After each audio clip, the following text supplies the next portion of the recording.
Iya, saya mohon izin untuk merekam ya, Ibu Bapak sekalian. Eh, baik, sebelum kita mulai untuk belajar ya Bapak Ibu, walaupun belajarnya santai, tetapi kita tetap dalam ranah belajar gitu ya. Maka tidak akan lebih pantas gitu ya sebagai seorang pembelajar kita mencari keberkahan dari apa yang kita upayakan pada malam hari ini, walaupun dengan energi sisa mungkin gitu ya, tapi semoga apa yang kita pelajari ini bermanfaat untuk kita semuanya. Mari kita buka dengan bacaan doa sebelum belajar. Raditu billahi rabba wa bil islam dina wa bi Muhammadin nabiyya wa rasulah. Rabbi zidni ilma warzuqni fahma. Amin.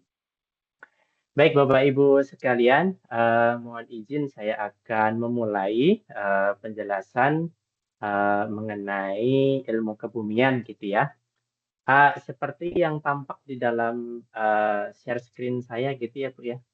Itu di belakang gitu ya, ada gambar beberapa landscape gitu ya, bentang alam gitu ya. Ada gunung meletus atau vulkanik gitu ya, gunung berapi. Kemudian di belakang sana ada pegunungan yang ditutupi oleh es gitu ya. Kemudian di depan sini ada air terjun, maka ketika kita punya air terjun, maka di atasnya ada proses sungai gitu ya, ada keberadaan sungai yang mengalir deras, yang jatuh kemudian sampai ke pantai begitu ya Bapak Ibu sekalian. Dan di sebelah kanan kita punya daerah yang mulai kering ya, kering. Di situ ada gumuk pasir. Coba saya uh,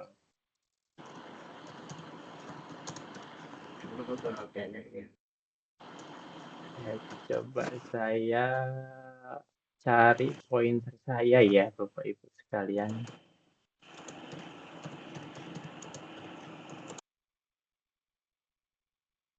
Kalau kursor saya kelihatan nggak Ibu ya? Nggak ada ya? Enggak, Mas. Enggak ada, Mas. Ada tapi kecil sekali Bu. Sebentar. Saya Oh iya, apakah di bawah bisa? kecil. Kalau ini Bu, ada sekarang merah titik kecil gitu Bu. Nggak terlalu terlihat ya. Ya ini Garis merah. iya, Udah, Mas. ada ya. Ada ya Udah, Mas. titik kecil ya. Mm-mm. Imut karena memang ini saya menggunakan ini ya Bu ya PPT yang dari online ya dari Google, jadi bukan PowerPoint biasa. Kalau PowerPoint biasa itu pointernya agak besar gitu ya. Baik, kita akan coba melihat ini Bapak Ibu. Saya coba rangkumkan beberapa fenomena kebumian gitu ya, atau ekspresi eh, permukaan bumi kita gitu ya, dari waktu ke waktu. Kita coba lihat, ini saya generate dari artificial intelligence alias ChatGPT gitu ya Bapak Ibu, untuk memberikan atau membantu kita melihat atau memberikan konteks gitu ya, apa yang sebetulnya yang ada di sekitar kita. Jadi kalau Bapak Ibu mohon maaf misalnya bangun tidur gitu ya, terus kemudian beraktivitas di rumah, bersiap-siap menuju sekolah gitu ya. Kemudian aktivitas di sekolah itu sebuah rutinitas yang dalam tanda petik monoton begitu ya, namanya juga rutinitas. Kemudian Bapak Ibu kembali dari sekolah, mungkin ada keperluan belanja ke pasar, kemudian mungkin ada urusan yang lain, silaturahmi dan seterusnya, sampai pada petang hari kembali lagi ke sekolah, mohon maaf, ke rumah gitu ya Bapak Ibu, ke rumah. Maka apa yang kemudian Bapak Ibu dapatkan itu sesuatu yang biasa gitu ya. Artinya ya ketemu itu lagi gitu ya. Padahal apa Bapak Ibu? Padahal uh, bumi kita ini itu kalau dibahasakan dia sedang bernapas, Bu. Dia sedang bernapas, dia sedang bergerak, bahkan aktivitas gerakannya itu kalau kita nanti ya masuk ke konteks betul-betul keilmuannya gitu ya, itu luar biasa besarnya. Gerakannya itu Bu ya, dinamikanya itu begitu kompleksnya, begitu luar biasanya. Misalnya di tempat Bapak Ibu sekarang kelihatannya tidak sedang turun hujan ya Bu ya, tidak ya. Tapi di belahan bumi yang lain itu sedang turun hujan dan ketika kita mencuplik ke proses terjadinya hujan itu sendiri itu sesuatu proses yang luar biasa gitu ya. Bahwa air yang turun dari langit gitu ya, dari awan itu bukanlah kemudian air yang teruapkan yang semula teruapkan di lokasi itu gitu ya. Tapi itu adalah air yang teruapkan entah dari belahan bumi yang mana gitu ya, yang kemudian terbawa berkilo-kilometer, beratus-ratus kilometer, beribu-ribu kilometer untuk kemudian terkondensasi, berkumpul menjadi satu, berteman dengan titik-titik air yang lain gitu ya, yang kemudian sangat jenuh gitu ya di ketinggian tertentu dan hujan. Jadi proses turunnya hujan itu sendiri itu ada banyak sekali rentetan peristiwa yang bisa kita jelaskan, yang mana itu seharusnya menumbuhkan rasa betapa kecilnya kita, betapa kerdilnya kita di antara kompleksitas peristiwa eh, yang ada di permukaan bumi kita ini. Itu baru hujan ya, Bu ya. Belum lagi kalau dari gambar kita ini ya, ada proses deburan ombak, kemudian ada proses sungai mengalir, ada proses siklon, ada proses hembusan angin di gurun pasir antah berantah di sana gitu ya. Dan seterusnya seterusnya kalau kita uraikan satu persatu untuk kita misalnya, yuk kita sama-sama menuliskan semua jenis fenomena yang ada di sekitar kita dalam sebuah buku gitu ya. Nah, itu bukunya tidak akan selesai, Bapak sekalian. Karena apa? Karena peristiwanya begitu banyak dan kompleks. Saya selalu senang ketika beraktivitas gitu ya atau bermain gitu di dekat gemericiknya air. Ibu Bapak pasti juga merasakan itu ya. Kalau kita itu dekat dengan gemericik air, kita akan merasakan ketenangan ya. Tapi terlebih dari itu, Bapak Ibu pernah tidak merasakan misalnya ada air yang mancur gitu ya, mancur gitu ya, mengalir gitu ya dari pipa atau dari bambu gitu ya, kemudian jatuh ke ember atau ke kolam gitu. Kemudian muncul gelembung ya, Ibu Bapak sekalian. Gelembung air yang di permukaan akibat jatuhnya air dari pipa tadi ke permukaan air di kolam, muncul ada gelembung. Nah, gelembungnya itu kemudian dia akan bergerak gitu ya. Gelembungnya bergerak entah ke kanan, ke kiri, random gitu ya.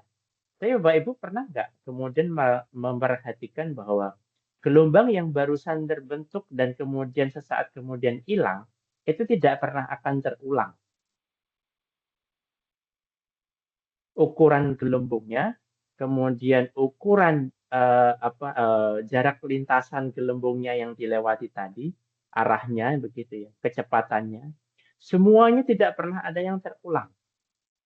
Padahal ada berapa banyak gelembung yang terbentuk pada proses alamiah di muka bumi kita ini, Bapak Ibu.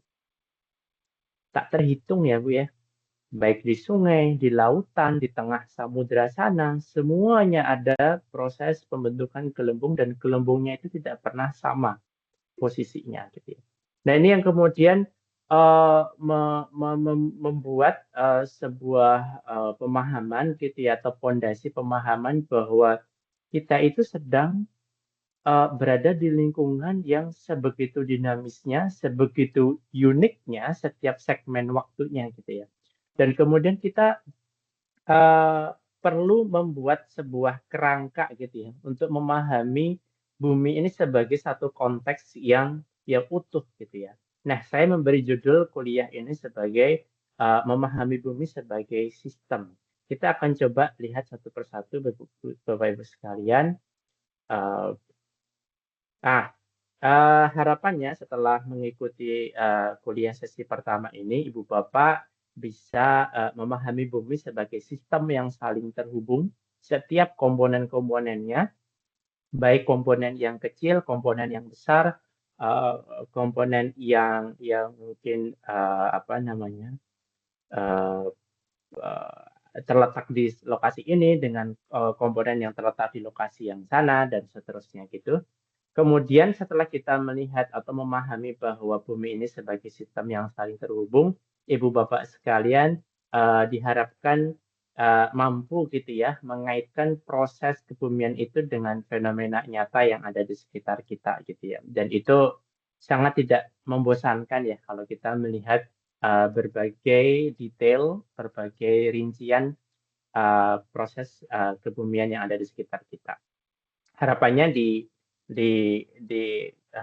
kapasitas Ibu Bapak sekalian sebagai tenaga pendidik, guru gitu ya, yang mengampu mata pelajaran yang sangat penting gitu ya.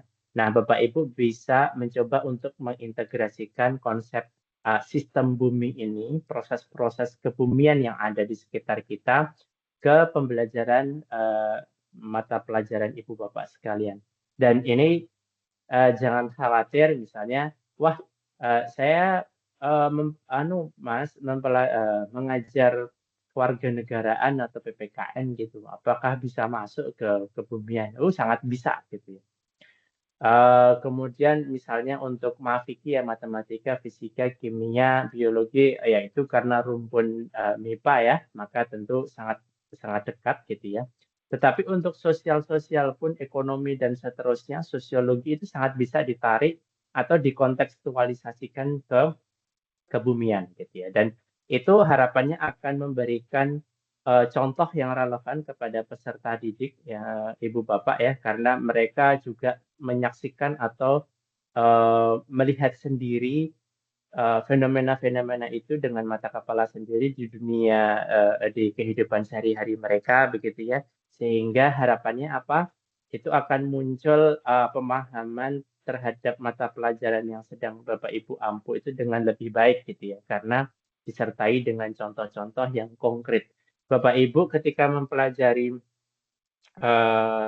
bahasa misalnya, ada bahasa Inggris, bagaimana kemudian membuat bahasa Inggris itu dipahami dengan baik oleh siswa gitu ya. Tidak hanya teori, oh ini loh auxiliary verb, terus kemudian ada phrase yang harus yang bisa dimodif ke depan dan belakang. Tidak hanya seperti itu, tapi ada konteksnya, ada reading materials-nya yang bisa misalnya membahas tentang Galodo misalnya. Jadi mereka akan kemudian mendapatkan konteks yang lebih baik ya, dan harapannya pemahaman terhadap mata pelajaran yang Bapak Ibu asuh itu juga menjadi lebih baik. Dan itu tentu akan kemudian menuntut kita semuanya yang tergabung pada kelas PPIK ini untuk terus berkolaborasi positif ya Ibu Bapak sekalian. Kita tidak lagi mempunyai ego sektoral gitu ya. Oh, sekolah saya adalah sekolah saya gitu ya. Tetapi kita bagaimana sama-sama gitu ya berkolaborasi antar sekolah gitu ya, antar guru gitu ya, untuk sama-sama membumikan ilmu kebumian ini gitu ya. Ini bukan kenapa saya pilih ilmu kebumian Ibu Bapak ya. Uh, Selain tadi menjawab respon praktis terhadap beberapa kejadian kebumian yang ada di sekitar kita, tetapi ini juga memberikan eh, apa namanya eh, memberikan suatu pemersatu gitu ya dari mata pelajaran yang terpisah-pisah gitu ya, yang kesannya tidak ada konektivitas yang erat gitu ya, misalnya antara fisika dan sosiologi misalnya, apa ya hubungannya gitu kan. Tetapi ketika kita hadirkan ilmu kebumian ini karena kita tinggal sama-sama di bumi gitu ya, maka itu kan menjadi satu pemersatu gitu ya, diskusi kita dalam kelompok belajar ini. So kira-kira Bapak Ibu, nah kita akan sedikit membahas tentang apa itu sistem bumi dan kita akan melihat bagaimana bumi itu sangat dinamis gitu ya, dan kita akan coba lihat skala waktu dan ruang, dan kemudian pada tahap yang kedua kita akan melihat seberapa multidisiplin ilmu kebumian ini, dan kemudian bagaimana kita mengimplementasi ilmu kebumian ini dalam mata pelajaran yang Bapak Ibu ampu gitu ya. Dan terakhir kita akan coba lihat ada beberapa rencana tindak lanjut yang mungkin Bapak Ibu bisa adopsi gitu ya sebagai ide atau gagasan yang langsung praktis bisa dilakukan di sekolah masing-masing. Baik, Bapak Ibu sekalian, ini kita term kuliahnya gitu ya, itu bebas ya Bapak Ibu. Nanti kalau ada langsung muncul pertanyaan atau apa, silahkan raise hand atau kemudian open mic. Kita akan langsung diskusi begitu saja ya Bapak Ibu, daripada nanti dikumpulkan di akhir malah lupa pertanyaannya apa gitu ya. Gitu. Kita akan coba lihat fenomena sistem bumi di sekitar kita, Bapak Ibu. Terakhir ya, kita sangat prihatin dengan kejadian Galudu, sesuatu yang datangnya tiba-tiba, tidak pernah terfikirkan sebelumnya. Tidak sendiri Bapak Ibu sekalian, Bapak Ibu sebagai penyintas ya, istilahnya mohon maaf, masyarakat yang terdampak langsung gitu ya, itu kaget gitu ya. Kami di Departemen Teknik Geologi itu juga terkaget-kaget dengan bencana hidrometeorologi yang ada di Sumatera gitu ya. Karena seperti penuturan dari profesor kami, guru besar kami, Profesor Dwi Korita Karnawati, yang beliau pernah menjadi kepala BMKG ya, itu juga mengatakan kemarin dalam satu webinar gitu ya dengan Universitas Malaysia, itu mengatakan bahwa baru kali ini dalam sejarah gitu ya, kalau dalam sejarah itu kan artinya selama catatan itu mulai ada gitu ya dalam sejarah. Tulisan itu sudah dikenal, maka itulah sejarah dimulai. Nah, dalam hitungan sejarah, siklon itu selalu terjadi di lintang menengah gitu ya, artinya bukan di tropis ya. Jadi daerah di subtropis ke arah kutub gitu banyak sekali aktivitas fenomena atmosfer. Ada siklon, ada tornado, ada hurricane, ada macam-macam gitu ya, yang mereka memang efek akumulasi gitu ya dari berbagai aktivitas di atmosfer gitu ya, pergerakan angin dan seterusnya. Tetapi untuk kita di ekuator gitu ya, itu jarang sekali. Dan kalaupun kita di Indonesia itu mengalami dampak adanya siklon gitu ya, itu seringnya terjadi di Samudra Hindia Bapak Ibu sekalian. Jadi bukan di utara Indonesia gitu ya, tapi di selatan. Jadi yang sering terdampak itu terakhir itu adalah Pulau Jawa gitu ya, ada siklon anggrek atau dahlia, saya lupa namanya gitu ya. Namanya memang pakai nama-nama bunga gitu ya, sama Bu Dwi Korita diberi nama bunga. Dan yang terakhir lagi itu di Australia ya, utaranya Australia berbatasan langsung dengan Nusa Tenggara Timur dan Barat, mereka terdampak langsung dari adanya siklon itu.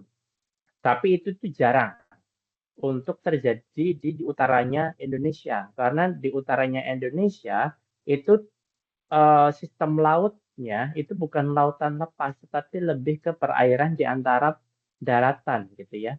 Laut Cina Selatan atau Laut Tiongkok Selatan itu termasuk close water body gitu ya. Jadi bukan seperti Samudra Hindia yang memang tanda petik ya liar gitu ya. Apa namanya proses atmosfernya gitu sehingga kemudian kita semuanya terhenyak kaget gitu ya ada aktivitas siklon yang kemudian berdampak sangat signifikan di daratan gitu ya dan kalau kita berbicara mengenai banjir kemudian longsor kemudian kekeringan di tempat yang lain gitu, itu ternyata tidak berdiri sendiri peristiwanya. Sama seperti misalnya ini ketika kita berbicara tentang sumber daya ya, supaya adil, kita tidak selalu berbicara tentang bencana, tapi juga sumber daya yang kita miliki. Kita memiliki energi, memiliki sumber daya air, kemudian mineral gitu ya. Di Sumatera Barat ada panas bumi, kemudian ada berbagai mineral ekonomis dan tambang ya, seperti batu bara di Sawah Lunto gitu ya. Yang semuanya tidak hadir begitu saja, tetapi ada proses-proses yang menyertai atau yang mendahului gitu ya. Namun demikian, semua produk yang kita lihat sekarang ini, baik bencana maupun sumber daya, itu berasal dari proses dinamika sistem yang sama, yaitu sistem bumi. Pertanyaan selanjutnya adalah, mengapa sistem yang sama, sistem dinamika bumi, itu bisa memberikan manfaat atau sekaligus risiko gitu ya. Nah, ini menjadi menarik Ibu Bapak sekalian ketika kita membahas dua sisi mata koin ya. Koin itu tidak pernah memiliki satu muka, Ibu Bapak sekalian. Kalau dia ada koin yang hanya memiliki satu muka, kita tidak bisa mengatakan itu sebagai koin ya. Dia mungkin hanya lempengan logam saja. Tapi kalau koin itu definisinya mempunyai dua sisi muka gitu ya. Jadi tergantung mana yang akan kita pilih gitu ya. Apakah kita akan melihat suatu peristiwa sistem bumi itu sebagai bencana, maka kita akan melihatnya sebagai bencana. Tapi kalau kita melihatnya sebagai sumber daya, maka itu akan kita maknai atau kita apresiasi sumber daya. Contoh, tambang batu bara, Ibu Bapak sekalian ya. Kita punya sumber daya energi batu bara yang luar biasa di Sawah Lunto yang kadar batu baranya itu tingkat tinggi. Artinya apa Bapak Ibu? Tingkat karbonnya sangat tinggi, tingkat pengotornya sangat rendah. Sehingga ketika itu dibakar, energi panasnya itu bisa long lasting, bisa bisa habis dalam waktu yang sangat lama gitu ya, energinya tidak habis-habis gitu ya. Dan mudah dibakar, mudah di apa namanya diolah gitu ya. Berbeda dengan batu bara yang tingkat rendah, yang kadar pengotornya masih banyak, kemudian yang pengotornya banyak itu menyebabkan batu bara tingkat rendah ini tidak bisa dibakar dengan mudah, membutuhkan energi aktivasi yang lebih besar dan seterusnya gitu ya. Nah, kalau kita melihat sebuah mata koin gitu tadi ya, sisi pertama adalah sumber daya. Wah, kita punya sumber daya batu bara nih. Tapi di sisi yang lain kita memiliki potensi. Ini kalau misalnya batu bara ini dieksploitasi dengan tidak sustainable, itu akan memberi dampak ekologi yang luar biasa ke sekitar kita gitu, Bapak. Memberikan dampak ekologi yang jauh lebih besar daripada sumber daya yang dimiliki itu. Artinya apa? Selalu ada dua sisi koin ini. Sehingga tergantung nanti akan kita pilih yang mana untuk kita apresiasi lebih lanjut. Contoh nih, saya konkret, mohon maaf ya Ibu Bapak, saya mencoba memberikan contoh. Uh, mohon maaf Bu Marjani, saya cerita sedikit ya Bu ya. Bu Marjani tadi memberikan info kepada kami gitu ya bahwa alhamdulillah putra-putri didikan Bu Marjani dan teman-teman Ibu Bapak guru di SMA 1 Batang Anai itu bisa lolos ke opsi gitu ya, Olimpiade Penelitian Siswa Indonesia. Dengan sekian judul gitu ya, itu ternyata membahas tentang Galodo dan banjir bandang yang ada di sekolah yang saat itu qadarullah ya Bu ya, bisa menenggelamkan sekolah sampai ke dada gitu ya. Dan Bapak Ibu guru perlu melihat gitu ya, kalau kita lihat sebagai sebuah bencana maka kita hanya akan meratapi ya. Tetapi ternyata putra-putri kita, jadi ya putra-putri peserta didik kita itu bisa menangkap sesuatu yang lain ya, sisi positifnya. Karena apa? Selalu kita bisa maknai sebuah proses yang terjadi di bumi kita ini itu mau ke sesuatu yang positif atau negatif gitu ya. Dan bumi kita ini dengan segala proses dinamikanya tidak mengenal dua klasifikasi ini Bapak Ibu. Ini yang perlu kita perhatikan. Yang mengkategorikan positif dan negatif itu adalah kita. Saya berikan contoh lagi Bapak Ibu. Ada Galodo terjadi di belakang SMA Batang Anai. Itu bisa menimbulkan kerugian, maka kita sebutkan sebagai bencana. Tetapi Galodo yang sama terjadi di Siloke, ya Bapak Ibu, di mana itu di tengah belantara hutan sana. Galodonya besar sekali, mungkin atau di sana ditambah longsor gitu. Tapi karena kita tidak hadir di sana, tidak ada eh, apa namanya hasil budidaya kita atau keberadaan harta kita atau mungkin jalan raya atau segala macam yang terdampak terjadinya longsor itu, walaupun longsornya 2 kilometer, kita tidak mengatakan itu sebagai bencana. Gitu ya. Jadi kategori bencana dan sumber daya itu adalah ada di pikiran kita ya, di kamus kita. Proses alamiah itu terjadi ya begitu, gitu ya. Nah, kitalah yang kemudian memaknai itu sebagai bencana atau sumber daya. Nah, dalam hal ini semua peristiwa yang terjadi di muka bumi, Bapak Ibu sekalian, ini adalah kejadian yang cascading, ada sebab akibat, tidak bisa berdiri sendiri.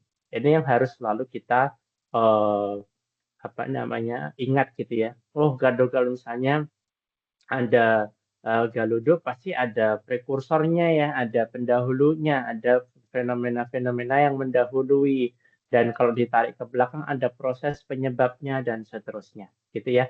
Dan kita bisa mengembangkan pertanyaan-pertanyaan ini untuk semakin menguatkan pemahaman kita. Contohnya seperti ini Bapak Ibu, kita ada retakan kecil ya di permukaan bumi dalam arti di kerak bumi gitu ya. Dan itu ketika terakumulasi rekahan kecil itu akan bisa menyebabkan gempa yang besar gitu. Kemudian ada batu kecil yang jatuh gitu ya dari lereng tinggi gitu ya, jatuh. Ternyata itu bisa memicu efek snowball gitu ya, dan dia bisa men-trigger ketidakstabilan lereng di daerah itu dan menyebabkan longsor yang jauh lebih besar, dan ini digambarkan bisa menelan mengubur satu kampung gitu ya. Terus kemudian ada yang terakhir misalnya ada proses sungai gitu ya, ada akumulasi air-air yang berasal dari sungai-sungai kecil gitu ya, terkumpul menjadi satu, menjadi Sungai Batang Anai gitu ya. Batang itu sungai ya, Bu Marjani ya? Batang itu sungai, Sungai Anai gitu, dan kemudian bisa berevolusi menjadi kelok-kelok sungai yang sangat kompleks begitu ya. Dan ini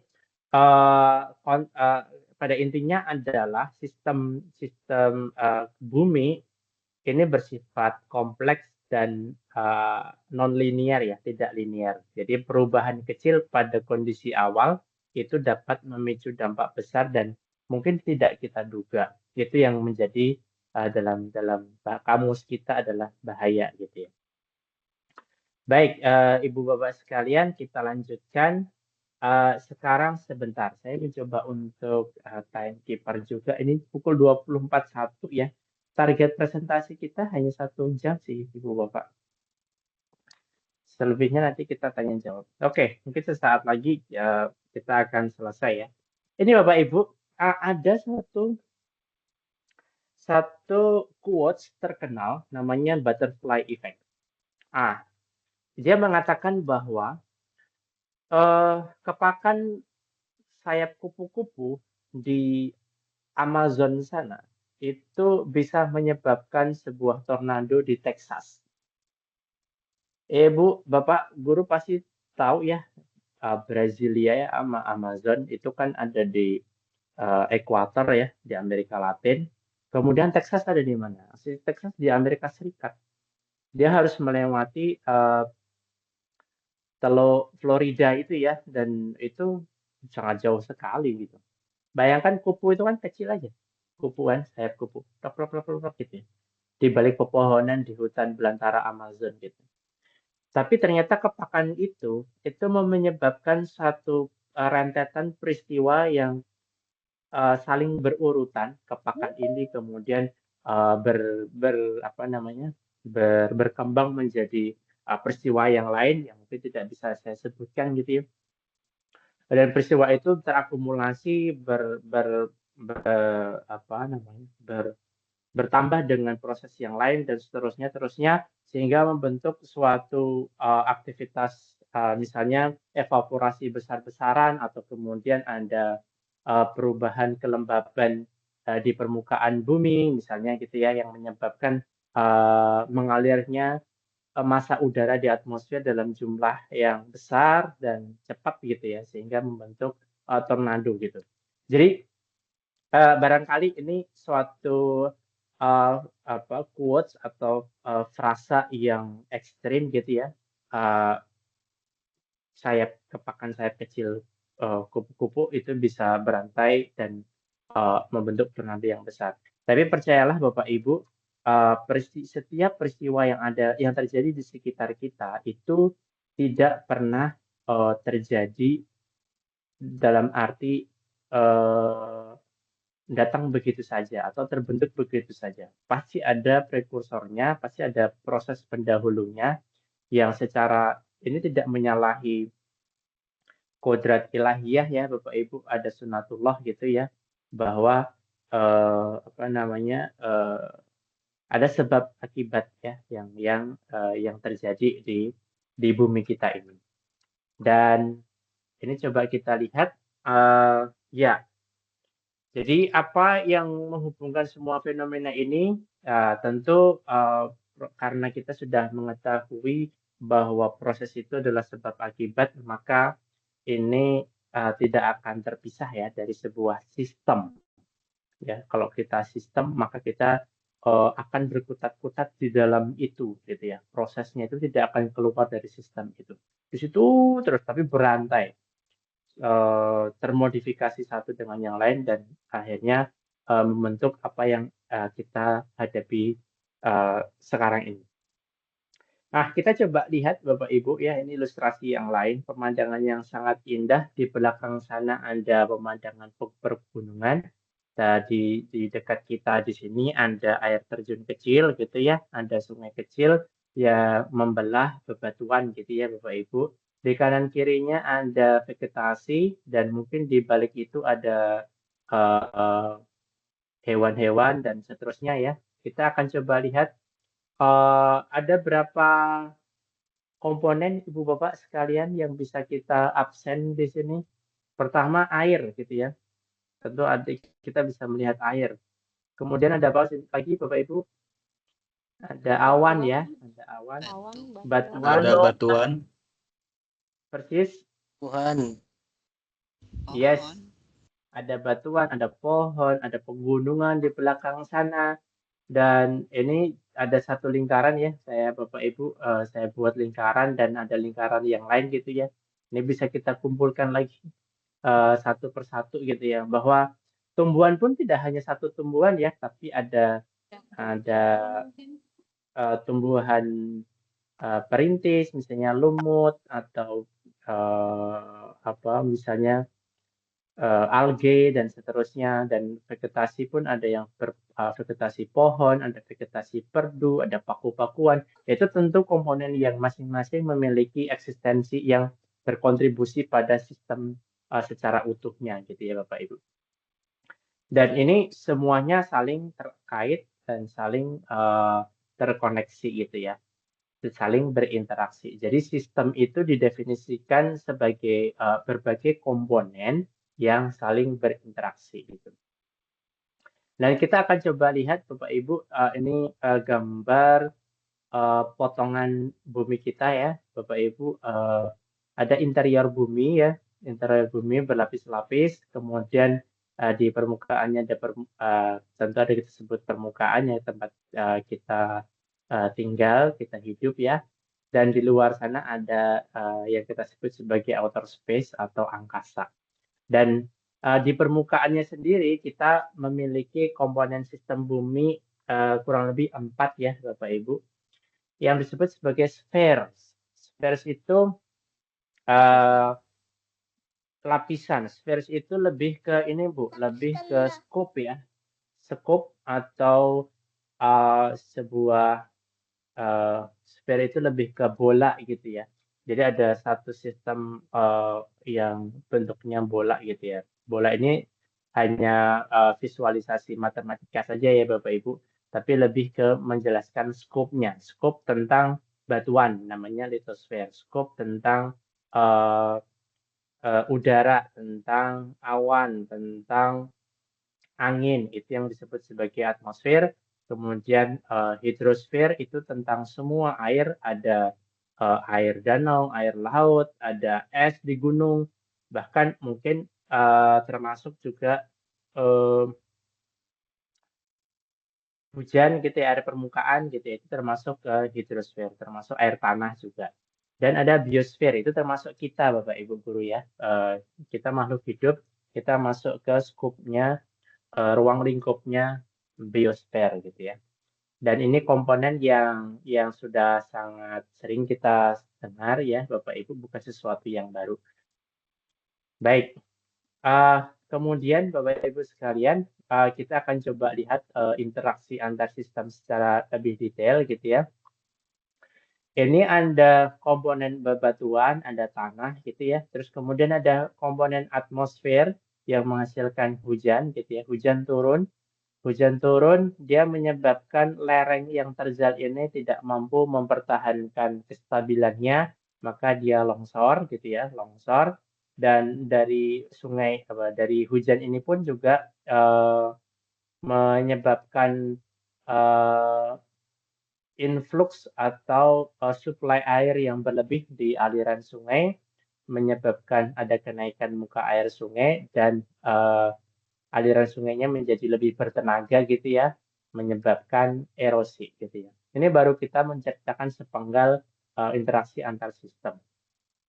Kemudian kalau kita tanami lereng ini dengan vegetasi gitu ya, maka akar-akarnya dia akan mencengkeram bebatuan dan tanah yang ada di lereng tersebut, sehingga tanah dan bebatuan di lereng itu akan menjadi lebih stabil, walaupun di situ mungkin ada suplai air yang lebih besar daripada biasanya gitu ya. Jadi ini contoh interaksi antar sistem. Bapak Ibu guru bisa mengembangkan ke konteks yang lain atau contoh-contoh yang lain. Ini akan sangat mudah karena Bapak Ibu juga tentu apa namanya sangat familiar dengan fenomena yang ada di sekitar kita. Dan Bapak Ibu guru dengan berbagai peristiwa yang terjadi di permukaan bumi kita yang menyebabkan yang terbungkus dalam kerangka sistem gitu ya. Kita mengenal ada sebetulnya sistem ini di-trigger ya, dipicu oleh dua proses yang besar gitu ya, yang kita kelompokkan sebagai proses endogen atau gaya endogen dan eksogen gitu ya. Apa itu endogen? Endogen itu adalah semua trigger atau proses dalam sistem yang berada di bawah permukaan bumi gitu ya, di dalam bumi.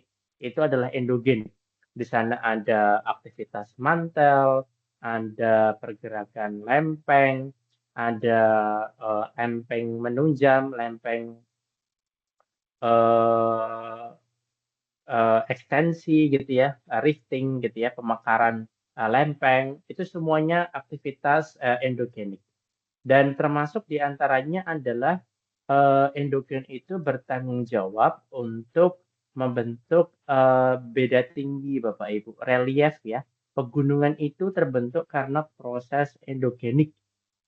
Jadi dari bawah itu didorong gitu ya, didorong sehingga datarannya itu atau topografi di permukaan bumi menjadi lebih tinggi daripada sekitarnya. Itu adalah proses endogenik. Seperti halnya Himalaya gitu ya. Dia selalu didorong dari bawah gitu ya. Sehingga Himalaya itu selalu makin tinggi gitu ya. Nah, tapi apakah Himalaya itu memang terekam kenaikan elevasinya gitu ya, puncaknya gitu ya. Tapi ternyata tidak Bapak Ibu ya. Ketinggian dari Himalaya itu ya tidak terlalu signifikan dari tahun ke tahun gitu ya. Artinya apa Bapak Ibu? Bahwa dari bawah itu proses endogenik berlangsung terus-menerus. Tapi jangan lupakan dengan aktivitas yang ada di permukaan bumi. Ada yang ada di atmosfer, bahkan di outer space. Itu yang kita sebut sebagai exogen. Exo itu artinya di luar ya. Jadi proses yang ada di luar permukaan bumi dan dari bawah didorong untuk membentuk beda ketinggian, beda morfologi gitu ya Bapak Ibu. Nah, dari atas itu ditangkap untuk dierosi, ditransportasi, dideposisi di tempat lain. Jadi endogen itu berusaha untuk membentuk beda tinggi gitu ya. Tapi kalau di eksogen itu berusaha untuk meratakan apa yang sudah dibentuk oleh endogen. Jadi ini sebuah dinamika yang harmonis juga Ibu Bapak sekalian bahwa endogen itu selalu memberikan efek positif terhadap permukaan bumi, tetapi kalau eksogen itu memberikan efek negatif gitu ya. Selalu ada pasangannya endogen dan eksogen. Endogen membentuk gunung, eksogen yang menghabiskan gunung untuk meratakan gitu ya. Nah, tapi karena tidak ada satupun karena tidak ada namanya juga dinamika ya. Jadi ada satu tempat gitu ya yang endogennya lebih lebih kuat daripada eksogen gitu ya. Sehingga di tempat tersebut kita menjumpai morfologi perbukitan misalnya. Di Sumatera Barat dikenal dengan Bukit Barisan gitu ya Bapak Ibu. Itu karena proses endogennya lebih dominan di sana. Eksogennya tidak terasa. Ada tapi tidak terasa. Sehingga apa yang kita lihat sekarang ya di belakang rumah kita gitu sudah berbukit-bukit gitu ya. Tapi kalau kita coba ya kita simulasikan ternyata endogennya bisa di switch off gitu ya. Kita matikan, kita pause sementara gitu ya yang eksogen biarlah dia eksogen. Maka yang terjadi adalah proses pengikisan terus-menerus sampai kemudian kita tidak menjumpai lagi perbukitan. Jadi kira-kira begitu Bapak Ibu. Ada satu tempat yang endogennya lebih terasa, ada satu tempat yang eksogennya lebih terasa. Dan hasil interaksi antara endogen dan eksogen adalah berbagai landscape yang kita bahas di awal kuliah kita tadi ya bahwa kita akhirnya punya gunung api, ada pegunungan tinggi, Jaya Wijaya yang tertutupi oleh es, kemudian ada gumuk pasir seperti di selatan pesisir Pulau Jawa itu ada gumuk pasir, kemudian kita punya es di kutub sana dan seterusnya itu merupakan efek interaksi antara endogen dan eksogen. Baik, Bapak Ibu sekalian, kita tentu bisa merasakan dinamika bumi ini dengan kacamata kita sebagai manusia ya. Artinya manusia ini hidup berapa lama sih Bu ya? Paling misalnya 80 tahun ya harapan hidup kita misalnya 80 tahun gitu. Itu ya kalau misalnya kita apa namanya kita bertanya ya kepada sesepuh kita gitu ya, kepada kakek nenek kita gitu, terkait dengan apa namanya, misalnya, Gunung Merapi gitu ya. Merapi dari dulu di situ aja ya, Bu, ya? Iya, Merapi ya di situ, Singgalang ya di situ gitu kan. Kita tidak akan mendapatkan perbedaan, yang signifikan terhadap, eee, fenomena-fenomena yang ada di sekitar kita gitu ya. Karena apa? Karena, dari sejarah yang kita miliki, kita tidak menjumpai ada perubahan yang memang signifikan gitu. Tapi kalau misalnya, kita tarik mundur gitu ya, berapa juta tahun yang lalu, Marapi dan Singgalang itu tidak pernah ada Bapak Ibu. Maninjau itu belum ada, Danau Toba itu belum ada, dataran, Pariaman itu belum ada, Danau Singkara itu juga belum ada gitu. Itu akan ada pada kurun waktu tertentu gitu. Sehingga kita perlu membahas skala waktu dan ruang. Ini kebalik ini ruang dan waktu gitu ya. Udah saya buka sekalian semuanya ya Bapak Ibu. Kita coba ke skala ruang dulu ya. Ada peristiwa yang terjadinya itu lokal sekali, longsor, banjir, erosi, terus apa lagi Bapak Ibu, gunung meletus gitu ya. Tapi ada juga yang sifatnya regional. Regional itu misalnya proses pembentukan bukit barisan, pembentukan ngarai Siano yang memang itu regional gitu ya. Terus ada juga yang global. Global itu secara misalnya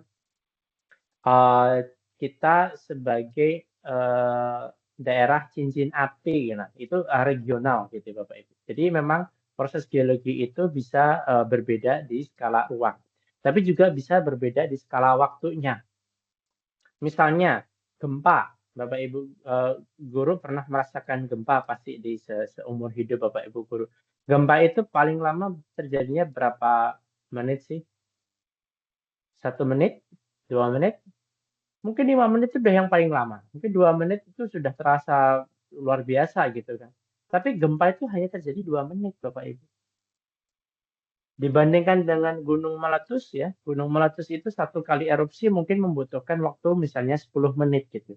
Tapi rentetan peristiwa erupsi itu bisa terjadi harian maupun bulan-bulan, berbulan-bulan seperti Sinabung di Sumatera Utara itu sampai berapa bulan itu ya, nggak selesai-selesai erupsinya. Kemarin Gunung Merapi meletus ya, ya mungkin 2-3 bulan gitu kan.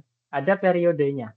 Kemudian erosi Bapak Ibu. Erosi ini wah nggak bisa kita lihat hanya hanya sehari 2 hari gitu kan. Untuk bisa mengikis bukit barisan itu butuh berapa juta tahun yang akan datang gitu kan. Dan tentu proses-proses yang luar biasa yang lainnya ya, pengangkatan, lipatan, pembentukan Pulau Sumatera sendiri dan seterusnya.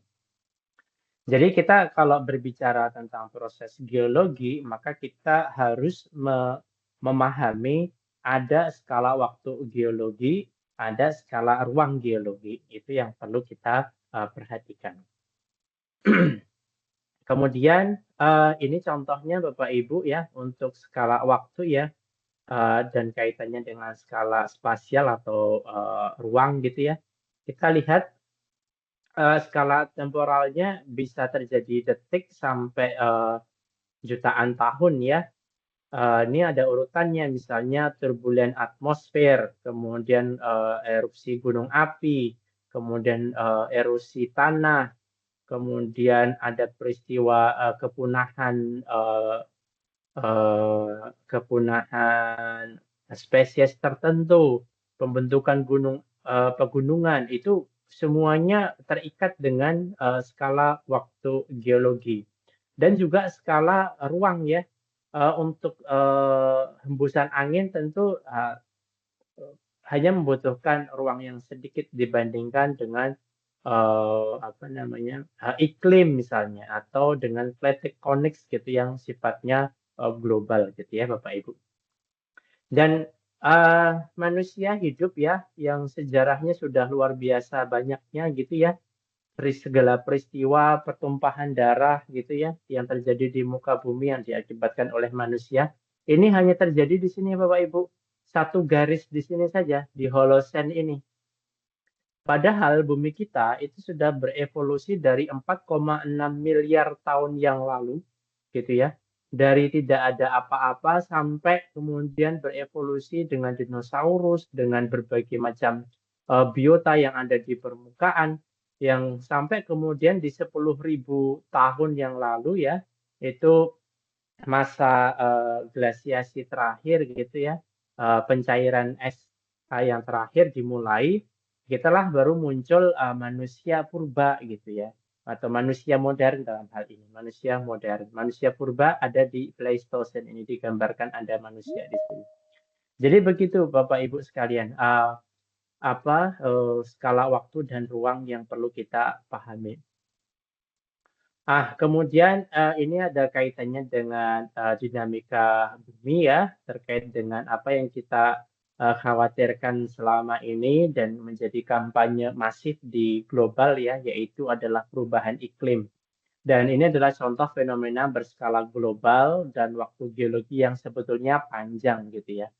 Ini kita sedang kehilangan banyak sekali masa es ya di Antartika maupun di Kutub Utara di Greenland sana dengan hitungan ini Bapak Ibu ya miliar metrik ton gitu ya per tahun sejak 2002 ini sudah mencair setiap tahunnya itu 135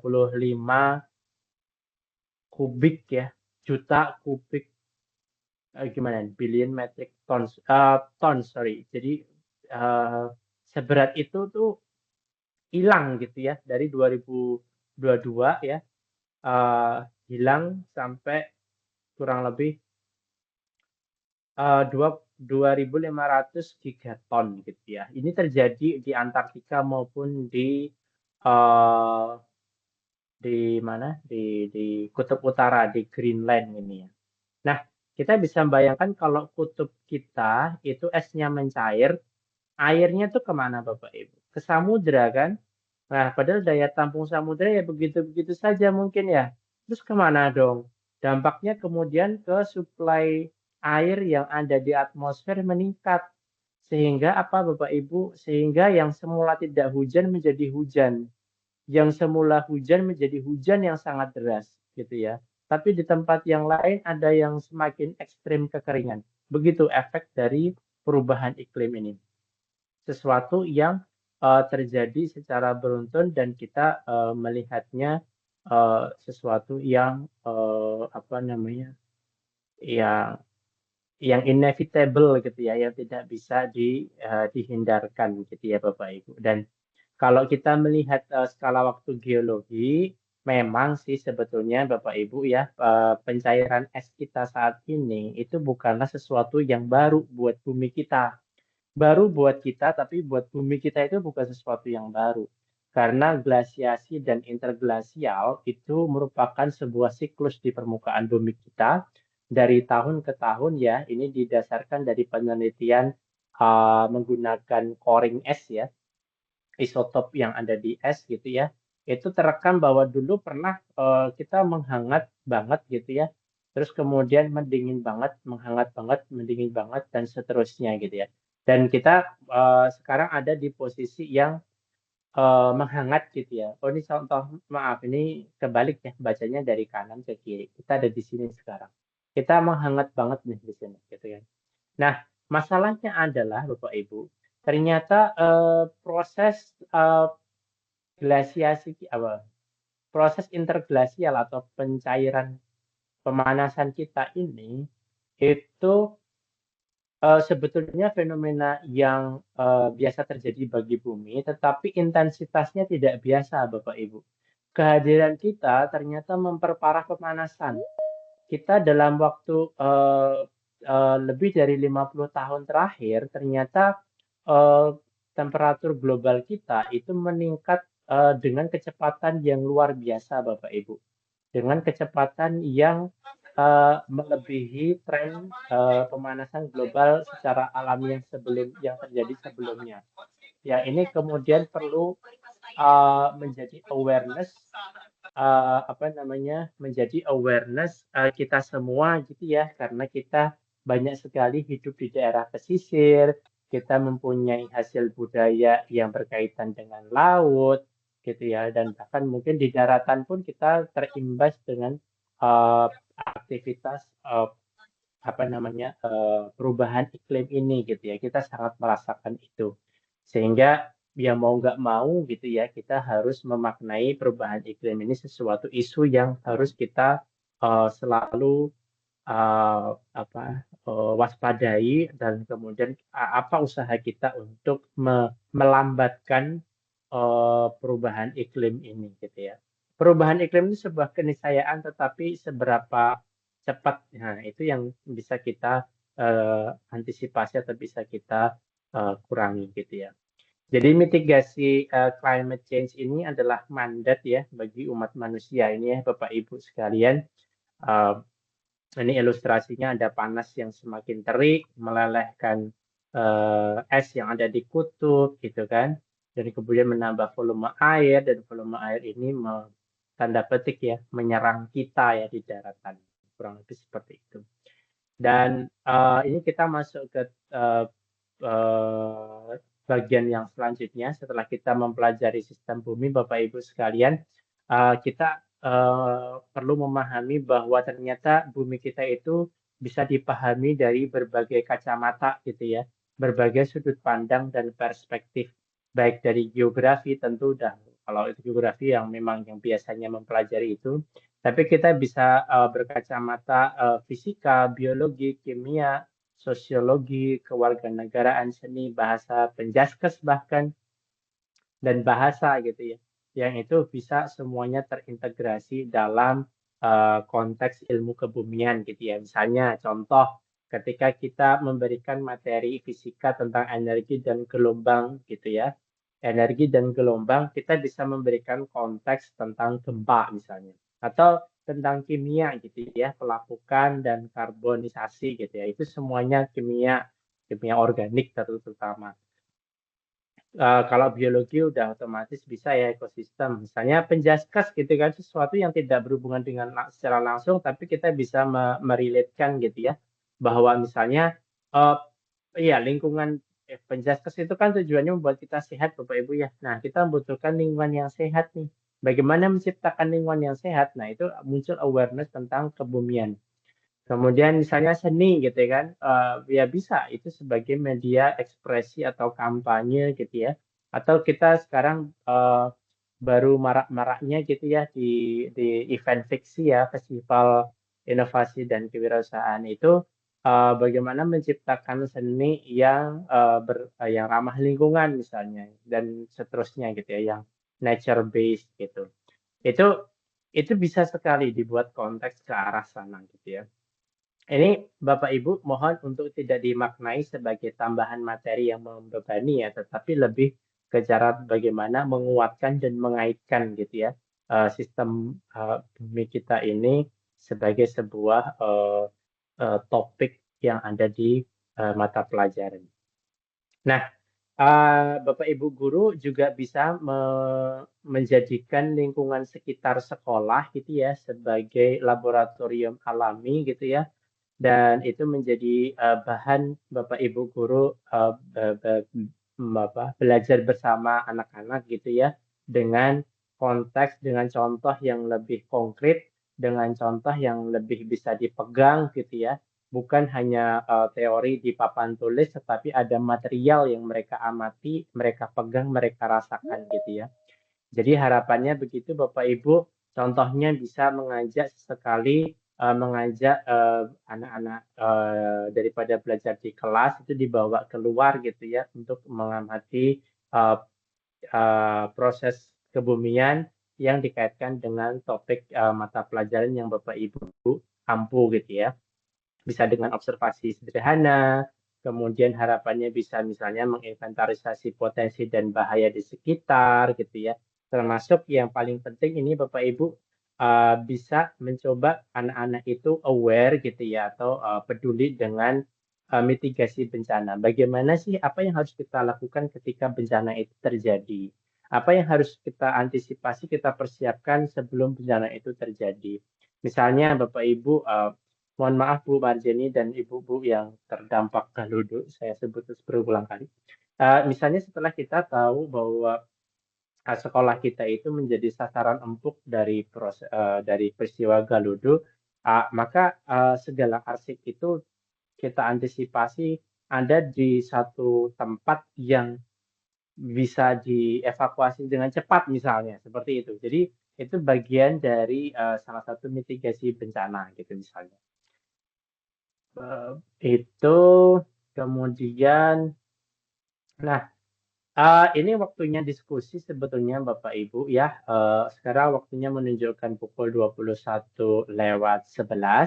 Pada prinsipnya adalah materinya sudah kita lewati gitu ya. Nah, sekarang kita akan mencoba memetakan gitu ya, atau misalnya sarasehan gitu ya, sambung rasa dari Bapak Ibu, eh, apa yang sekiranya menjadi tantangan mengajar versi Bapak Ibu nih gitu. Monggo Bapak Ibu dipersilakan untuk mungkin kalau ada ide gitu ya, atau mungkin kalau kesah tentang mengajar mata pelajaran yang ada saat ini gitu ya, yang selama ini Bapak Ibu lakukan. Gitu.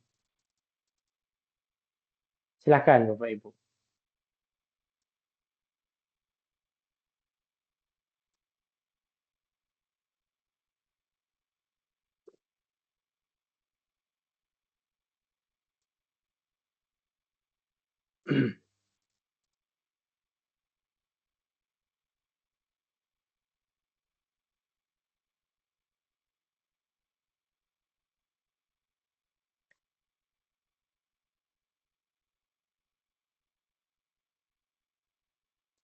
Ya, secara ya ini ya Bapak Ibu, kita kan kalau saya melihat sih Bapak Ibu ya ini lebih ke hal teknis. Kita itu melihat bahwa kita masih sangat uh, sektoral tadi ya. Jadi misalnya kita mempunyai pride gitu ya, mempunyai kebanggaan pada mata pelajaran yang kita ampu gitu ya. Apalagi ada beberapa mata pelajaran yang seringkali dipakai untuk sebagai metrik keberhasilan pendidikan di sekolah gitu ya, misalnya Mafiki gitu ya. Eh, tentu tentu itu ya itu bagian dari ini ya, bagian dari bagaimana kita mengapresiasi mata pelajaran yang kita ampu. Tetapi yang lebih ingin saya sampaikan di sini sepertinya sudah sama yang seperti yang saya sampaikan sebelumnya bahwa uh, apa namanya kita saat ini atau hampir bisa dipastikan gitu ya tidak ada komunikasi antar mata pelajaran misalnya. Eh, Misalnya ya Bapak Ibu, ya secara realnya aja misalnya MGMP gitu ya, MGMP geografi itu tidak pernah berkomunikasi dengan MGMP fisika. Mereka tidak pernah bertemu untuk kemudian saling sharing dan sesuatu apa yang bisa kita lakukan bersama. Tidak pernah ada seperti itu. Betul ya Bapak Ibu ya. Jadi yang ada adalah kita bagaimana menumbuhkan kebanggaan pada mata pelajaran diri kita sendiri, kita mengupgrade keilmuan mata pelajaran kita sendiri gitu. Sehingga apa yang terjadi ya matematika hanyalah spesifik eksklusif matematika, fisika eksklusif fisika, kemudian seni ya eksklusif seni gitu. Sehingga apa? Di ruang guru itu ada kasta yang tidak terlihat Bapak Ibu ya. Kalau saya lihat itu selalu ada kasta yang terlihat. Mafiki itu kelihatannya lebih gagah, lebih pede aja gitu ya. Jadi pembawaannya karena itu mata pelajaran yang sering dibahas di dinas pendidikan gitu ya. Dan untuk mata pelajaran yang dianggap underrated gitu ya, penjaskes, seni, terus kemudian mungkin sosiologi gitu ya, itu uh, mereka mempunyai peran porsi yang sama besarnya, tetapi tidak terapresiasi dengan baik. Itu kenapa? Karena kita terfragmentasi, Ibu Bapak sekalian gitu ya, bahwa satu mata pelajaran ini tidak ada kaitannya dengan pelajaran yang lain, itu sangat besar gitu ya. Nah, kita dengan ilmu kebumian ini ya, apakah itu bisa menjadi solusi gitu ya? Nanti kita akan coba lihat ya di slide selanjutnya, tapi saya ingin mendengar dulu yang pertama Bu Wilda ya, tadi yang sudah raise hand pertama, Bu Wilda, dipersilahkan Bu Wilda. Ya, terima Silakan Bu. kasih. Assalamualaikum warahmatullahi wabarakatuh. Waalaikumsalam warahmatullahi wabarakatuh. Sebelumnya saya ingin bertanya terkait dari tadi yang ditanyakan adalah apa tantangan yang kita hadapi ketika kita menjadi seorang guru terkait dengan di sini yang saya lihat ya Mas, tentu kita Ya. mengajukan pertanyaan terkait dengan sekolah yang kita sekolah tempat kita mengajar ya. Nah, kalau yang saya lihat di sini adalah bagaimana cara kita memberikan arahan terkait dengan di mana di sini di tempat saya anak-anak lebih tertarik untuk menjadi seorang dokter atau mereka merasa kalau dokter itu adalah yang paling paling tinggi lah di sini. Sementara untuk itu kita tentu harus memperhatikan lingkungan sekitar. Nah, walaupun mereka beranggapan mata pelajaran tertentu itu ada yang lebih rendah dibandingkan dengan pelajaran linear dengan jurusan dokter yang akan mereka ambil nantinya. Gimana cara kita sebagai seorang guru mengaitkan ketika kita mengajar, kita jelaskan bahwa semua ilmu itu memiliki ketergantungan atau keterkaitan satu dengan yang lain. Sekian itu dari saya, Mas. Assalamualaikum warahmatullahi Siap, terima kasih wabarakatuh. Bu Wilda. Waalaikumsalam warahmatullahi wabarakatuh. Jadi itu tantangan ya, karena memang ada kecenderungan juga ya kalau kita melihat mengapa sistem dikotomi ini terjadi di lingkungan di satuan pendidikan kita ini, di kurikulum kita ini, karena memang demand dari sekolah lanjut itu penjurusan di sekolah lanjut itu juga hanya mengambil beberapa keilmuan yang dominan gitu ya, walaupun saya tetap melihat ada peluang kolaborasi antar mata pelajaran gitu ya. Tapi ini catatan yang baik dari Bu Wilda ya, bahwa ada fenomena siswa itu memilih mata pelajaran tertentu untuk difokusi gitu ya, untuk diseriusi karena memang punya targetan mau sekolah lanjut atau ingin jadi apa gitu ya. Nah, ini PR kita bersama Bapak Ibu. Mohon izin Bu Wilda, saya mungkin tidak menjawab gitu ya, tapi kita kumpulkan terlebih dahulu gitu ya untuk kita renungkan bersama-sama, atau mungkin nanti Bapak Ibu yang lain bisa menambahkan atau mungkin memberikan menyampaikan idenya. Baik, terima kasih Bu Wilda.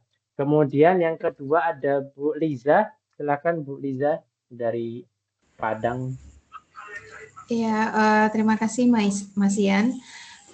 Terkait tantangan mengajar saat ini, terkhusus dengan mata pelajaran saya fisika, untuk mendekatkan diri mendekatkan diri siswa terhadap pembelajaran sehingga pembelajaran bermakna itu, tantangan yang saya lakukan adalah yang saya rasakan adalah yang pertama adalah persiapan, Mas Ian. Jadi persiapannya itu memang butuh waktu. Jadi kita menemukan ide-ide apa yang terkait dengan pembelajaran. Ini saya akan belajar mengenai teori kinetik gas untuk hari Kamis. Yang terpikir bagi saya itu adalah saya merancang suatu kegiatan.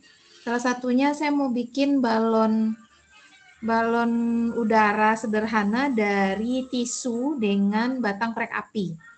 Nah, itu yang terpikir oleh saya. Jadi itu baru persiapan seperti itu, Mas Ian. Jadi kita mau bikin persiapan itu tidak sebentar. Kemudian ketika persiapan kita sudah lakukan, kita butuh energi lebih karena satu kapasitas siswa itu kita 36. Harus ada strategi lebih kalau hanya untuk satu orang. Pasti kalau bawa ke lapangan itu cukup melelahkan kalau punya hari itu 2 kelas. Kemudian untuk menemukan ide itu masih kurangnya pemahaman mengenai materi sehingga perancangan untuk persiapan itu menjadinya tidak kurang mengena ke konsepnya. Jadi butuh penambahan materi, pemahaman konsep-konsep, keilmuan sehingga pembelajaran di persiapan itu menjadi lebih menarik. Yang keempat adalah kurikulum, Mas Ian, tantangannya. Walaupun di dalam kurikulum Merdeka kita dibebaskan, tapi sebenarnya kebebasannya tetap terikat. Untuk sekolah SMA 1 Padang, itu targetnya tetap paling banyak itu adalah universitas favorit di Jawa. Salah satunya di kampus Mas Ian. Dan alhamdulillah kemarin 24 orang diterima di UGM jalur SNBP Mas Ian. Jadi target-target seperti ini yang harus kita, yang tantangan saya sebagai guru, sehingga yang menjadi cita-cita itu bisa tersampaikan. Itu tantangannya Mas Ian. Terkhusus mata pelajaran saya fisika yang terkenal dalam tanda kutip susah dan membosankan. Gitu Mas Ian. Terima kasih. Ya, baik, Bu.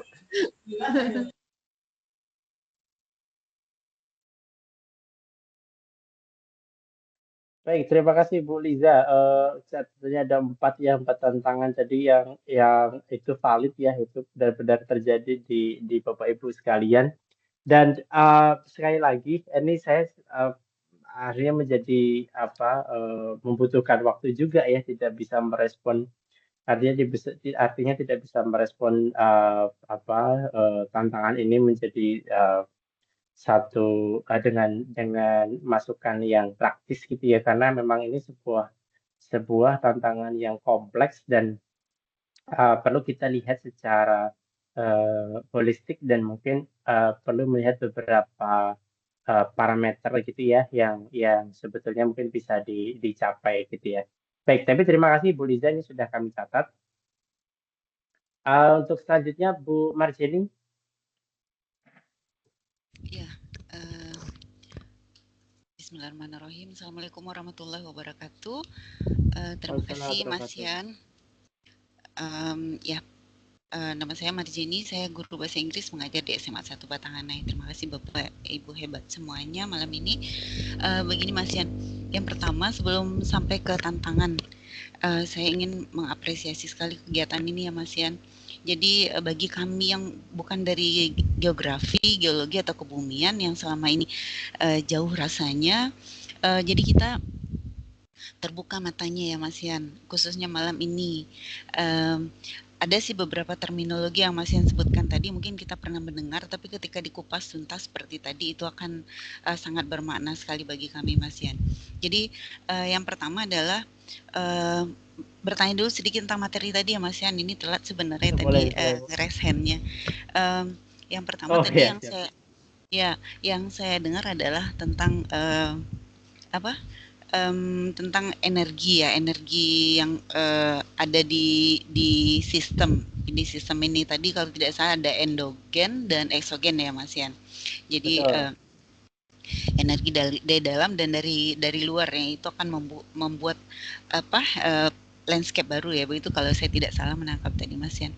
Jadi ketika saya menghubungkan dengan kearifan lokal yang ada di Minangkabau khususnya, zaman dahulu nenek moyang kita mengatakan kalau Gunung Merapi ya, Mas Yan juga menyebutkan Gunung Merapi tadi, Gunung Merapi itu sagadang talu itik, sebesar telur itik ya. Barangkali ketika saya hubungkan dengan konsep yang Mas Yan sampaikan tadi, mungkin saja itu ada benarnya Mas Yan.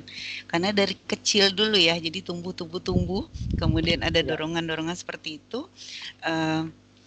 Jadi akhirnya terbentuklah Gunung Merapi yang kita kenal seperti sekarang ini.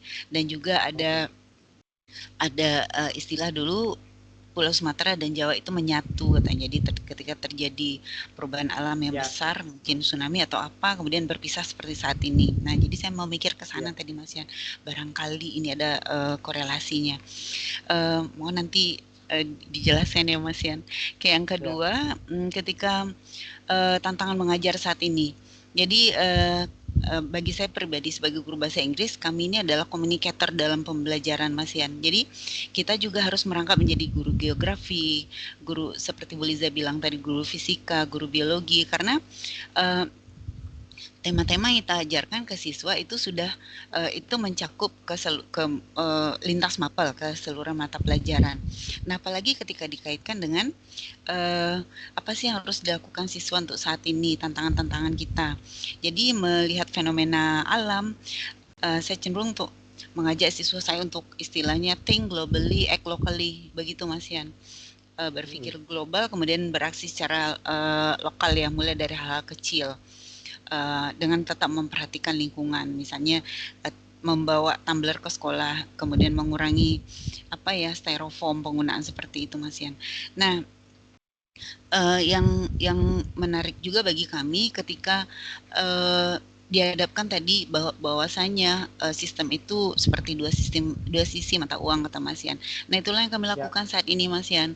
Jadi di balik bencana yang menimpa daerah kami atau sekolah kami katakanlah begitu, kami juga harus berbenah diri, kita harus melakukan adaptasi, jadi termasuk kurikulum juga, termasuk dalam kebencanaan ini.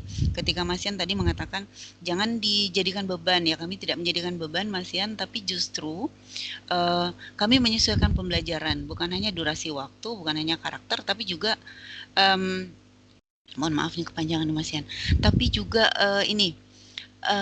misalnya di pembelajaran fisika atau kimia atau pembelajaran lainnya, itu kita sisipkan kebencanaan yang ada, malahan kita sisipkan seperti itu Mas Yan. Nah, bahasa Inggris teksnya kita larikan ke sana, bagaimana melakukan mitigasi, olahraga juga ke sana Mas Yan. Nah, itu mungkin yang kami lakukan, tapi tantangannya karena fasilitas yang sangat terbatas, jadi durasi waktu, kebetulan wakil kurikulum kami ada bergabung saat ini Ibu Abdilawati, kami mengurangi durasi waktu pembelajaran itu dikarenakan fasilitas yang sangat terdampak. Jadi murid-murid tidak bisa lagi beruduk di sekolah, tidak bisa sholat zuhur di sekolah, tidak bisa ke belakang dan sebagainya, mohon maaf. Nah, jadi mungkin itu tantangannya bagi kami Mas Yan, sudah kami masukkan tapi di fasilitas mungkin yang menjadi kendala bagi kami. Makasih Mas Yan. Baik, terima kasih Ibu Marjani. Ya, ini ya bagian dari sebetulnya saya coba merespon yang kedua dulu Bu. Tantangan ini memang ini ya, ya apa namanya, bagian dari mitigasi tadi ya Bu ya, mitigasi itu memang harus diantisipasi sebelum kejadian itu terjadi sebetulnya gitu ya, sehingga ketika ketika kejadian bencananya ada gitu ya, maka kita sudah tahu apa yang harus dilakukan dan kemudian sebisa mungkin kita mengembalikan ritme kehidupan kita di seperti semula gitu ya, walaupun mungkin tidak sama. Tapi itu betul Bu Marjani, itu merupakan tantangan yang real dan mungkin tidak bisa kita selesaikan pada malam hari ini. Tapi yang ingin saya sampaikan kepada Bapak Ibu guru adalah sebetulnya ini Bapak Ibu. Jadi saya sudah bridging ya, tadi ada fragmentasi antar mapel gitu ya, terus kemudian masalah sistemik di satuan pendidikan seperti yang disampaikan Bu Liza tadi ya, termasuk Bu Wilda tadi terkait dengan kiblatnya para siswa gitu ya, itu sistemik gitu ya, artinya tidak berdiri sendiri gitu. Masalahnya sangat kompleks, tapi mungkin saya sampaikan mungkin karena ini adalah gagasan, jadi belum menjadi praktik baik gitu ya, belum menjadi praktik baik, khususnya di lingkungan SMA gitu ya. Tetapi itu menjadi gagasan karena kami di Teknik Geologi, Departemen Teknik Geologi, Fakultas Teknik UGM itu merasakan bahwa kolaborasi antar sub bidang keilmuan itu menjadi sangat mutlak diperlukan gitu. Jadi misalnya saya sendiri ingin membangun sebuah sistem early warning system gitu atau sistem peringatan dini gitu ya. Kalau ada apa misalnya muka air sungai itu naik, nanti akan ada alarm yang bunyi terus kita evakuasi gitu. Tapi ternyata itu kalau saya hanya membuat alat atau instrumen atau konsep yang itu dari keilmuan saya sendiri, itu ya hanya bagus di keilmuan saya sendiri. Ketika itu ditanyakan ke Bu Liza yang ahli di fisika misalnya tentang mekanika gelombang atau mekanika pegas dan seterusnya, wah ini harusnya nggak kayak gini Mas alatnya gitu. Kalau kayak gini nanti nggak bekerja. Loh saya kan Pak sudah pasang pegas nih Bu gitu kan. Iya tapi pegasnya pegas pegas motor gitu kan. Jadi tidak terlalu elastis, tidak terlalu sensitif. Padahal harusnya yang sensitif gitu. Misalnya kayak gitu. Jadi oh ternyata butuh keilmuan fisika Bu ya untuk menerapkan keilmuan saya gitu. Pun juga sama. Fisika itu misalnya ya untuk diterapkan sesuatu dia harus membutuhkan konteks atau membutuhkan tema gitu kan. Nah, misalnya kita mengambil tema tentang kimia gitu kan atau oh ternyata kimia dan fisika itu bisa dikawinkan gitu ya ketika kita membahas misalnya molekuler gitu kan. Bahwa dalam molekul itu setiap unsur-unsur setiap molekul ya atau setiap komponen di dalamnya ada atom, ada proton, elektron gitu ya. Dia mempunyai bisa dijelaskan secara fisika, tapi juga bisa dijelaskan secara kimia gitu. Jadi bisa coupling gitu ya ketika menjelaskan satu topik saja. Jadi yang ingin saya sampaikan di sini adalah apakah kita kita mungkin untuk mengadakan tim teaching gitu ya, jadi co-teaching. Jadi itu barangkali menjadi alternatif. Tadi Bu Liza menyampaikan, "Oh, saya tuh exhaustif banget Mas, jadi capek banget kalau untuk mengajar gitu kan." Itu bisa dengan kolaborasi misalnya. Jadi di durasi waktu yang terbatas gitu ya, mungkin ada semacam satu sesi bersama gitu ya antara misalnya guru guru biologi dengan guru matematika gitu. Kita kita membawa anak-anak untuk belajar satu topik tapi dilihat dari dua sisi gitu ya, dua dua kacamata. Saya tidak tahu apakah ini praktikal ya, bisa dikerjakan, diterapkan di sekolah atau tidak. Tetapi kalau di kampus ini sangat-sangat lumrah dilakukan gitu ya. Misalnya mahasiswa kami belajar tentang ini Bapak Ibu tentang eksplorasi minyak dan gas bumi gitu. Ya, kalau dari keilmuan geologi kita sudah selesai ya gitu. Tapi kita membutuhkan Bapak Ibu dosen dari misalnya teknik sipil untuk bagaimana cara perancangan instalasi di area pemboran, kemudian kita butuh orang-orang geofisika gitu dari fakultas sebelah gitu ya untuk mengajarkan bagian bagaimana menentukan di titik ini loh kalau mau ngebor jangan di titik situ dan seterusnya. Jadi terus kemudian di teknik industri misalnya untuk bagaimana cara mengatur manajemennya. Jadi ada banyak sekali yang bisa dikontribusikan hanya untuk mempelajari satu topik tertentu gitu. Jadi Bapak Ibu dengan kontekstualisasi ilmu kebumian ini harapan kami gitu ya gagasan ini itu bisa menjadi solusi gitu. Walaupun nanti praktikalnya mungkin agak perlu dimodifikasi ya dari satu sekolah dengan sekolah yang lain tentu mungkin punya budaya belajar yang berbeda gitu ya. Budaya kerja antar guru juga yang berbeda. Mungkin ada satu guru dengan guru yang lain juga mungkin tidak terlalu akrab dan seterusnya gitu kan. Tentu tidak bisa dipaksakan untuk kolaborasi gitu ya. Tentu itu menjadi satu satu penyelesaian tersendiri. Tetapi gagasan besarnya adalah kita bisa melakukan co-teaching atau team teaching, apalah itu namanya gitu ya, yang kita ada sesekali waktu kita melakukan kegiatan bersama beberapa mata pelajaran yang bisa dikaitkan gitu.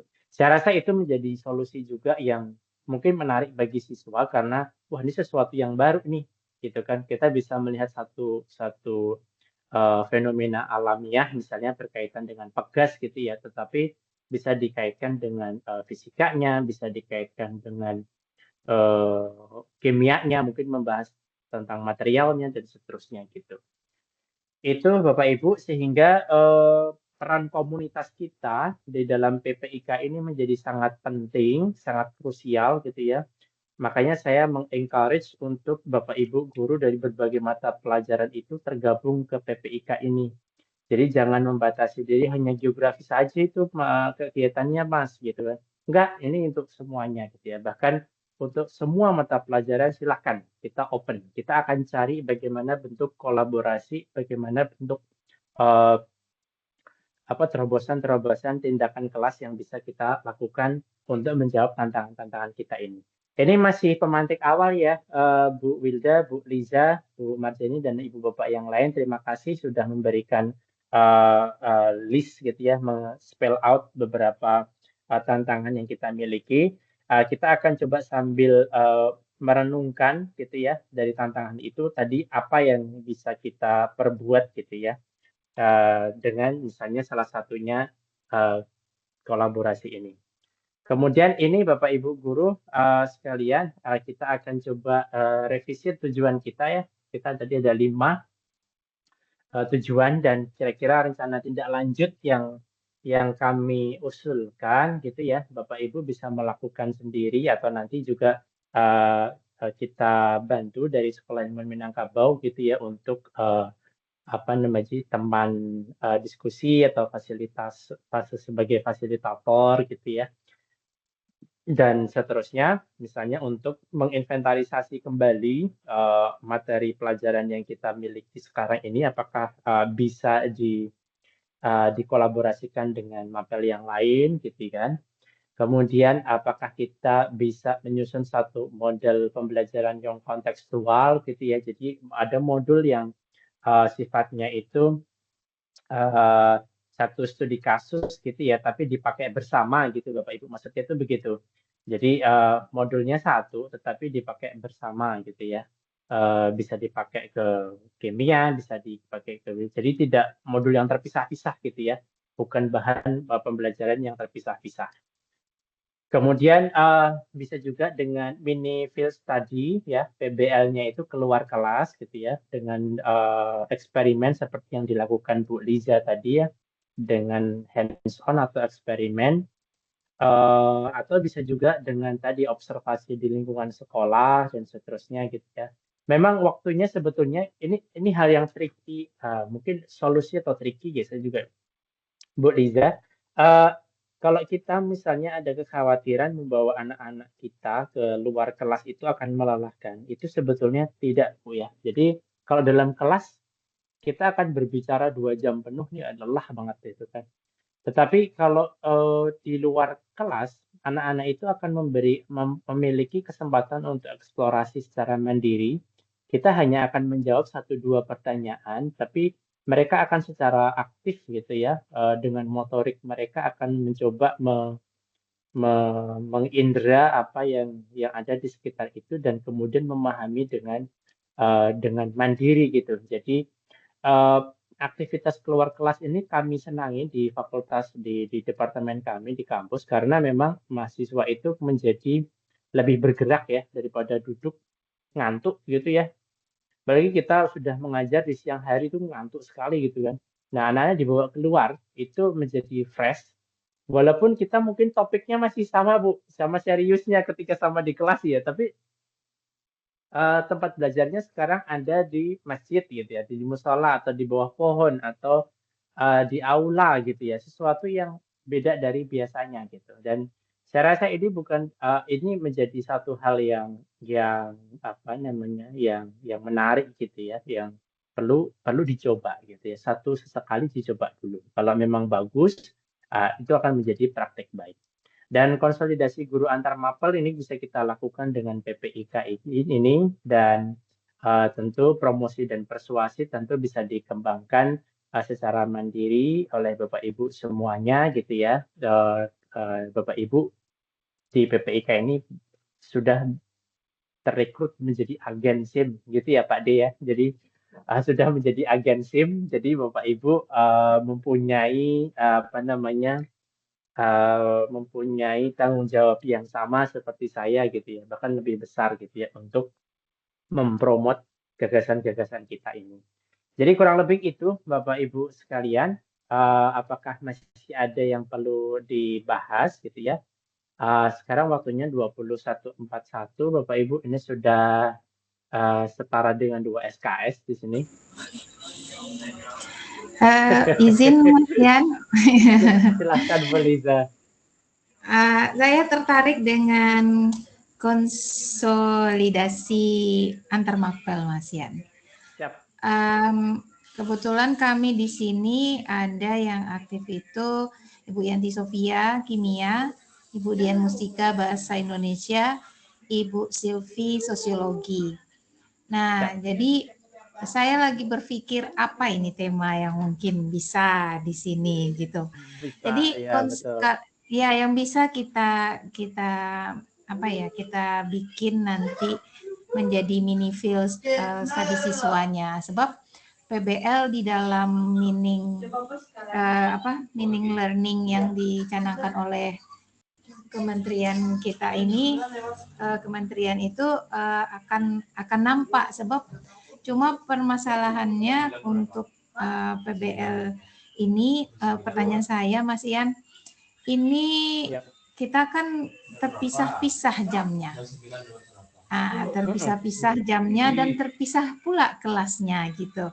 Jadi bagaimana, apakah ini berarti di luar jamnya, misalnya gini, contohnya saya ngambil di kelas saya, nanti saya kolaborate dengan Bu Yanti Sofia, itu menggabungkan kelas atau hanya gurunya saja yang saya butuhkan Mas Ian? Jadi untuk kolaborate-nya atau dalam perancangannya. Siap. Bentuknya bisa macam-macam Ibu. Jadi bisa seperti itu. Artinya ketika Bu Yanti masuk kelas gitu ya, dan kemudian Bu Liza saat itu waktunya longgar gitu ya, nanti mungkin bisa juga join gitu ya, dan ketika join itu mengambil jatah kelasnya Bu Liza di waktu yang lain gitu loh. Artinya kreditnya si anak itu tetap ibu klaim gitu ya, sebagai saya sudah mengajar di hari ini gitu ya. Tapi ini juga mungkin sesekali, tidak selamanya gitu ya. Artinya kolaborasi ini secara teknis bisa bervariasi Ibu ya. Jadi bisa seperti itu, bisa menggabungkan kelas atau menggabungkan guru gitu. Kalau menggabungkan kelas mungkin cukup besar ya, artinya energinya karena anaknya jadi besar gitu ya. Tapi kalau mungkin menggabungkan guru, kelihatannya mungkin lebih memungkinkan. Misalnya kelas A nih, kelas A jadwalnya Bu Lisa itu hari Senin pagi gitu kan. Terus tapi di Senin siang itu kelasnya Bu Yanti gitu. Nah, Bu Yanti masuk ke kelasnya Bu Lisa di pagi hari gitu, untuk memberikan satu kolaborasi yang memang anak-anak akan melihat bahwa oh ternyata mata pelajaran Bu Liza ini ada kaitannya dengan sosiologinya Bu Yanti misalnya gitu. Jadi ini memang kita butuh pemikiran yang kritis ya, bagaimana cara kita mengemas project based learning ini. Karena project based atau problem based gitu ya. Karena memang studi kasus ini kan sebetulnya tidak pernah mengenal dikotomi mata pelajaran ya Bu ya, eksklusivitas mata pelajaran gitu. Jadi sebuah problem based yang bagus itu pasti akan bisa dilihat dari berbagai sisi gitu. Nah, bagaimana cara kemudian mengemas problem based ini sebagai sesuatu yang bisa dicicipi oleh berbagai mata pelajaran. Nah, saya mengusulkan pakai konteks ilmu kebumian karena itu relate sekali dengan kehidupan kita sehari-hari, dengan topik-topik keilmuan kita. Sosiologi itu dengan kebumian sangat erat sekali, Bu. Jadi mengapa sih misalnya mengapa orang di Padang gitu ya mempunyai kebiasaan yang berbeda dengan di Padang Panjang gitu. Ya beda karena beda beda geografinya gitu kan. Padang itu pesisir, Padang Panjang pegunungan gitu. Kenapa sih rendangnya misalnya kalau nanti ada apa? Kok saya bahas rendang? Maaf Bu, saya lapar. Misalnya oke rendang ya. Jadi apa namanya? Misalnya ada ya oke mungkin rendang gitu ya. Rendang itu bisanya kenapa sih rendang Solo itu beda bentuknya dengan rendang Padang atau rendang Bukit Tinggi gitu. Atau misalnya masih dengan rendang ya, gitu ya. Itu bagaimana kita bisa menggunakan project base atau problem base konteksnya rendang gitu ya, itu dengan misalnya eh, kimia dan fisika gitu. Mengapa membuat rendang itu harus dengan api kecil tapi lama gitu kan?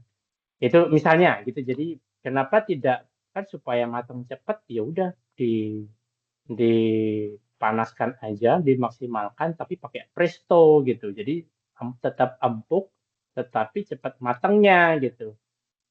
Tapi kan itu ternyata pasti lidah ibu bapak bisa membedakan ini yang hasil modifikasi presto dan di gas cepat dengan yang masak pakai bara apa misalnya bara kayu atau tempurung kelapa yang dimasak perlahan gitu pasti akan kerasa gitu. Seberapa gosongnya dari si apa bumbunya itu kan pasti kerasa banget gitu. Jadi itu apa namanya itu sangat bisa gitu ya Bapak Ibu bisa mengkaitkan satu fenomena yang ada di sekitar kita. Ini walaupun ngomongin rendang tapi ini tetap ilmu kebumian ya Bu ya. Jadi sesuatu yang terkait dengan bumi kita itu gitu sebetulnya ilmu kebumian. Tidak hanya proses alamiah, tetapi proses sosiologi, ekonomi itu semuanya terbungkus ke kebumian. Itu. Jadi mungkin itu ya Bu Liza, mungkin tidak menjawab 100%, tetapi mungkin bisa memberikan satu gambaran praktikal gitu ya, yang tentu membutuhkan pembicaraan lebih lanjut antara Bapak Ibu guru di sekolah masing-masing gitu Bu. Gitu Bu Liza ya. Ya, makasih Mas Ian. Siap, Bu Liza. Bapak Ibu sekalian, tadi ada satu pertanyaan dari Bu Marjani. Saya mungkin sedikit ya membahas tentang betul Bu Marjani bahwa ya ketika kita berbicara tentang dinamika yang ada di sekitar kita itu tidak boleh ya melupakan dengan skala waktu, geologi dan ruang ya. Terkait misalnya contohnya tadi Gunung Merapi gitu ya. Ya dulu memang kecil Bu, tapi itu kan tidak ada di dalam sejarah manusia ya. Jadi kecilnya remajanya Gunung Merapi itu tuh manusia belum ada gitu ya. Gitu. Jadi seperti itu. Terus kemudian dulu Pulau Kalimantan, Jawa dan Sumatera itu tergabung menjadi satu. Itu betul, itu menjadi Sundaland ya. Tapi itu di sebelum glasiasi terakhir ya, masih di Pleistocene gitu ya. Itulah kenapa kita punya migrasi manusia purba gitu ya dari konon dari Afrika sana bisa sampai ke kita ya, bisa sampai ke Nusantara ini juga karena lautan perairan selat selat selat apa Bu ya Selat Jawa dan Laut Jawa dan laut antara Kalimantan dan Sumatera itu Kalimantan. Nah itu Karimata ya. dulu ya itu dulu daratan gitu Bu, daratan rendah gitu ya. Gitu. Coba memang ketika es mencair gitu ya, glasiasi yang terakhir ini mencair, maka dataran Sundaland itu menjadi tergenang air beratus-ratus meter gitu. Itu Bu Marjani. Tapi nanti kan kita coba bahas lebih lanjut ya Bu, lebih detail untuk beberapa fenomena geologi yang ada di sekitar kita di kuliah-kuliah mendatang. Uh, ini 10 menit sebelum pukul 10, bukan apa-apa Bapak Ibu. Ini saya kalau kalau terlambat sedikit saya nggak bisa keluar portal Bu ya, karena karena apa namanya kampus tutup pukul 10 ya Bu ya. Jadi tapi ini menjadikan pembahasan kita sangat efektif ya Bu, tidak berpanjang-panjang tetapi langsung mengena ke substansi. Terima kasih Ibu Bapak sekalian atas perhatian dan dan antusiasme yang diberikan Ibu Bapak sekalian, terutama di kuliah perdana kita ini. Semoga apa yang kita sampaikan di kuliah ini menjadi bahan yang menarik untuk dibawa ke mata pelajaran Ibu Bapak sekalian gitu ya. Tapi kalau memang membutuhkan pemahaman yang lebih komplit, maka memang diwajibkan untuk mengikuti seri kuliah ini sampai selesai gitu ya Bapak Ibu, supaya wawasan kita menjadi benar-benar komplit sampai serinci-rinci itu. Misalnya, Mam, kok Mam bisa bercerita tentang mineral sih gitu. Misalnya ada putra-putri peserta didik tanya Bu Marjani gitu ya. Padahal ini kan bahasa Inggris, tapi kok kita bisa ngomongkan tentang diamond, bisa berbicara tentang batu bara gitu. Ya, ya makanya ikut ini kan ikut belajar di SIM. Jadi artinya menumbuhkan awareness dengan bumi kita ini. Baik, tidak berpanjang lebar, saya mohon maaf sekali bila ada salah kata dan sikap gitu ya. Mungkin ada pertanyaan yang masih belum terjawab, saya mohon maaf sekali. Kita sambung ke pertemuan yang selanjutnya, insya Allah hari Kamis tanggal 8 April di jam yang sama gitu ya Bapak Ibu. Dengan topik yang mendatang itu adalah tentang astronomi ya Bapak Ibu, tentang asal mula tata surya dan juga planet gitu ya. Jadi bumi sebagai anggota tata surya. Nanti akan coba kita lihat. Baik, oleh karena itu dipersilahkan untuk Bapak Ibu bila ingin meninggalkan ruang meeting kita ini. Wabillahi taufiq wal hidayah. Wassalamualaikum warahmatullahi wabarakatuh. Waalaikumsalam warahmatullahi wabarakatuh. Terima kasih Mas Terima kasih Mas Yan. Yan. Ya Bu, selamat istirahat Bu Pulang ya, Bapak Mas sekalian. Yan. Ya, Terima kasih Mas Yan. siap. Oke, Mas. Siapa tadi? Pak Devin ya, Makasih. Pak Niko. Ya, silahkan Bapak Ibu. Selamat istirahat. Sehat selalu, Mas. Ya, sehat selalu Bu Nis. Ya, Mas. Izin keluar ya, Silakan. Mas. Silahkan Bu Nis Radilina. Makasih, Mas. Siap Ibu.